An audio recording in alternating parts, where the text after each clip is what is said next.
Garland Andrew Atkinson was born in North Carolina on September 6, 1968, and went by the nickname Andy. In 1990, 21-year-old Andy was living in Houston, Texas, and dating 22-year-old Cheryl Lynn Henry. Their relationship was going well until tragedy struck at the end of August 1990. On August 22nd, they went to a bar called Bayou Mama's with Cheryl's sister. Later on, after parting ways with her sister, she and Andy drove to a wooded area known as the Enclave, where kids were known to party. Sadly, they would never leave that area alive. When they failed to arrive back home that night, their families reported them missing. The following day, a Cisco food security guard spotted Andy's car parked at the Enclave with Cheryl's purse and shoes still inside. He found Cheryl's information and called her family. Once the police were notified, they brought in a tracker dog to search the area. That's when they found Cheryl and Andy's remains nearby. Cheryl had been sexually assaulted, suffered a fatal wound to the neck, and was then covered with boards. Andy, on the other hand, had been tied to a tree 100 yards from Cheryl with a fatal neck wound in a very gruesome manner. A golf club was found in a nearby field and had 3 golf balls with it that were lined up one after the other and pointed toward where Cheryl's body was ultimately found. Also strange were the 4 partially deflated balloons that were found tied to the tree above Cheryl's body and a crisp $20 bill lying next to her. A profiler of the suspect suggested that the man was local and actually knew Cheryl and Andy. This could be plausible considering her killer covered her body with boards, but left Andy tied to a tree out in the open. On June 20th, 1990, 2 months before their murders, a woman was sexually assaulted after returning to her boyfriend's house on Terracotta in northwest Houston.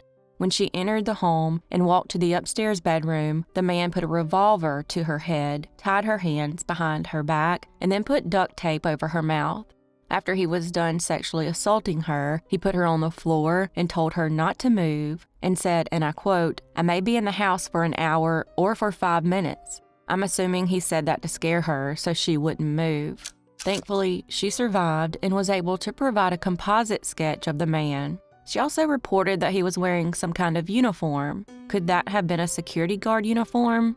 Interestingly, before the attack, an ex-employee at her moving company had threatened her life. However, police were never able to prove that the man who threatened her life was also the one who attacked her. In 2001, DNA linked the 2 cases. The DNA profile was uploaded to CODIS, but unfortunately, there were no matches. In March of that same year, police received a letter claiming to know the identity of the killer. The letter read, "If you want to know who killed C. Henry and A. Atkinson, it will cost $100,000. The author then asked investigators to respond in the personal column of the Houston Chronicle by March 12, 2001. It also read, "A lawyer will be hired to make sure you play straight." I find it interesting that U was not spelled out, but the person just used the letter U. This was way before that became normalized in text messages. Unfortunately, there was no more communication with the author of the letter, and the investigator held on to it for 9 years before releasing it to the public. To this day, 25 different suspects have had their DNA tested, but none have matched the DNA found from the crime scenes. Since they have DNA, it's likely this case will be sent off for forensic genetic genealogy at some point, but as of 2024, both cases remain unsolved.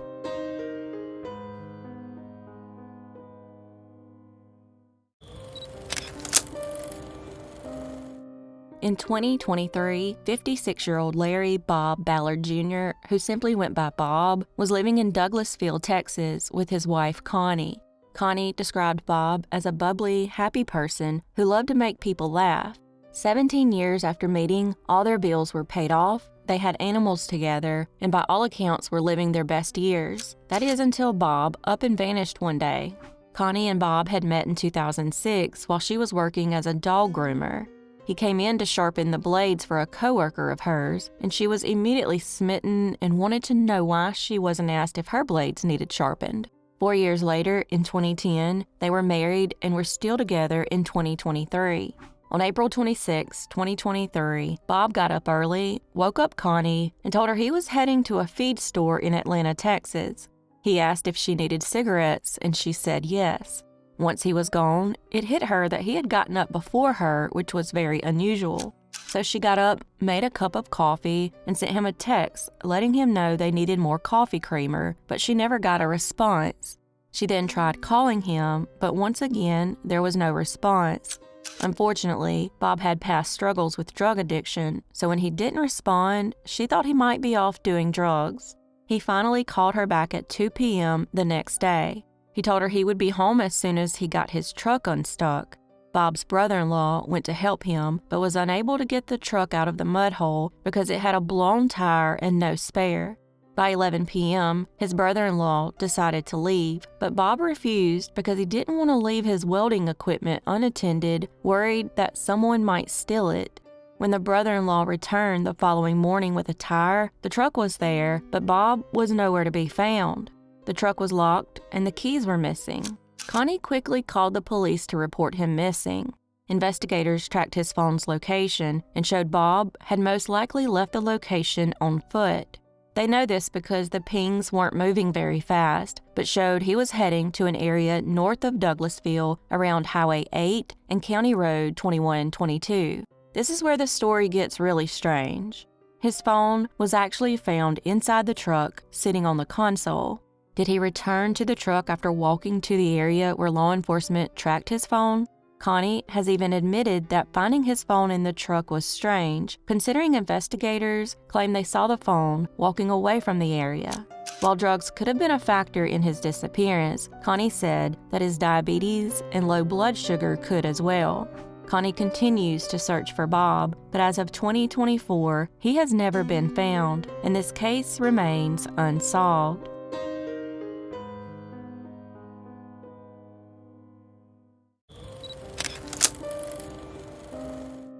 Matthew Lewis Mason was born on July 22, 2014.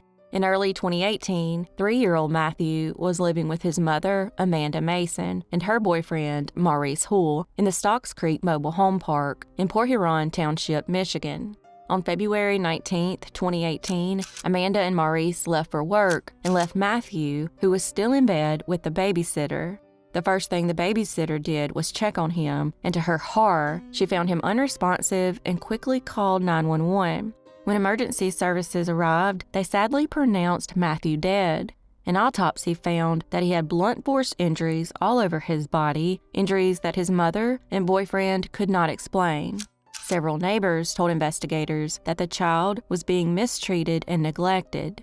While it seemed that the resolution in this case should have been quick, it actually took 2 years for the autopsy report to come out and another 3 years for Matthew's grandparents, who are trying to get justice in the case, to receive the results. Shockingly, this is not the first time the family has gone through this. Amanda's brother Andrew and his wife and stepmother to his kids, Hillary, were convicted for the May 2015 death of his 5-year-old daughter, Mackenzie, and for the abuse of her 3-year-old sister, Michaela. They were both sentenced to life in prison without the possibility of parole. In 2021, a final autopsy was released and showed that Matthew had been beaten and strangled to death, and his death was ruled a homicide. However, prosecutors said they still lacked the evidence to arrest Amanda or Maurice. That's a strange conclusion, considering they were the only ones who lived in the home with Matthew. Plus, it was discovered that Maurice was no stranger to Child Protective Services and had multiple allegations of child abuse in his past with different children. If that's not bad enough, Maurice's parents babysat Matthew 5 days a week and knew about the abuse going on. Also, CPS had been called out to the house numerous times, and at one point, Matthew was removed after Maurice struck him. In the end, all CPS did was suggest anger management for the boyfriend, which never happened. Amanda's mother, Amy, sent her daughter a text begging her to keep Matthew safe and voiced her concerns about the abuse. She also called out Maurice and his mother in the text. Sadly, it didn't help. This next bit of information is all alleged to have happened. Amanda allegedly recanted her past abuse allegations. Allegedly, Amanda had abused and neglected Matthew herself. She also allegedly showed no emotion when Matthew died. This part was noted by the investigator. At this point, it seems that Matthew's grandparents, Amy and David Maison, are the only ones fighting for justice in the case. And sadly, as of May 2024, no one has ever been arrested, and this case remains unsolved.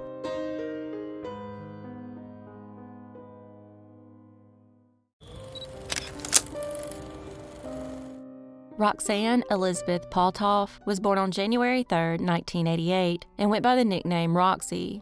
She was said to love clothes, fashion design, and dreamed of becoming a stylist. In the summer of 2006, 18-year-old Roxy was living in Austin, Texas, and had been dating a man for the last 2 years named Lewis Walls. The two met on July 4, 2004, when Roxy was just 16 years old. Unfortunately, he started their relationship off with a lie. He told her he was 19 when he was really 28. Her friends didn't care for him, especially since he had lied in the beginning.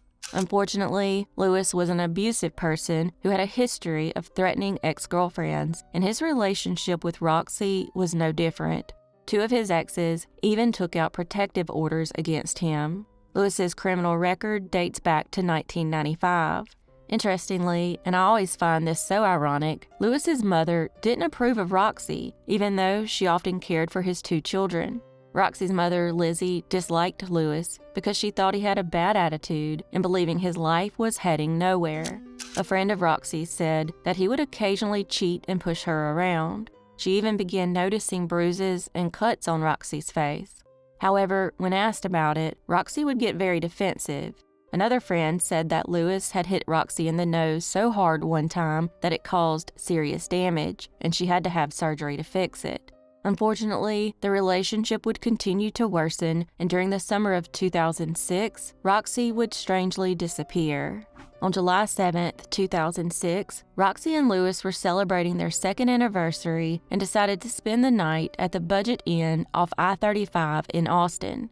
However, by the next morning, she was gone, never to be seen again.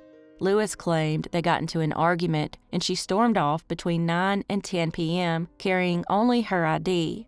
He said he tried to follow her, but she told him to leave her alone, so he returned to their room. He then claims he waited about 20 minutes and then went looking for her, but she was nowhere to be found. The next morning, on July 8th, he called Lizzie and informed her of her daughter's disappearance. She, in turn, called the police and reported her missing. When police arrived at the motel, Lewis had strangely already checked out and gone to his sister's house. He also took all of Roxy's belongings with him, and housekeepers had already cleaned the room. If something had happened in the motel room, any likely evidence was lost. It's also of note that the motel is known for rampant drug and gang activity. Definitely not a good place to walk away from alone. Allegedly, an employee at the motel witnessed Roxy storming off on the night of the 7th, but investigators have not verified this. 5 days after Roxy's disappearance, on July 12th, Lewis gave Roxy's family her cell phone. Her family then requested the phone records from T-Mobile and found that Lewis had made multiple calls to his ex in New Mexico between July 8th and July 12th. When questioned, she said that Lewis called and said, and I quote, "I am in trouble, I effed up." They also discovered that some of the calls were roaming, which means that the phone would have had to be on the move and not sitting in a motel room like Lewis claimed. Then, on July 13th, at a Motel 6, not far from the Budget Inn that Roxy disappeared from, a man by the name of Jeffrey was arrested for attacking and attempting to sexually assault a woman. When officers checked his wallet, they found Roxy's ID. Jeffrey could never explain where he got the ID, and in the end, all charges against him for the attack on the woman were dropped. It's also of note that Jeffrey is deaf and has been accused of taking advantage of the deaf community in Austin. 2 years after Roxy's disappearance, Lewis was charged with making a terroristic threat against his ex-girlfriend, Cassandra Talbert. According to her, when she rejected his advances, he whispered into her ear, and I quote, "I don't want to kill you like I did that girl Roxanne." She also said he attempted to get her involved in prostitution. In 2014, Lewis was in prison serving a 2-year sentence for burglary and bail jumping. In 2021, 15 years after Roxy's disappearance, investigators received a tip that she was seen in Amarillo, Texas, about 500 miles from the motel. However, as you may know, eyewitness accounts are far from credible. Here's a video clip of Lewis being confronted by an accuser. Put it on my sister. Lulu, everybody know me. Everybody know me. Everybody. You a murderer because you killed that girl. As of today, Lewis and Jeffrey remain the two main persons of interest in her disappearance, and as of 2024, Roxy has never been found, and this case remains unsolved.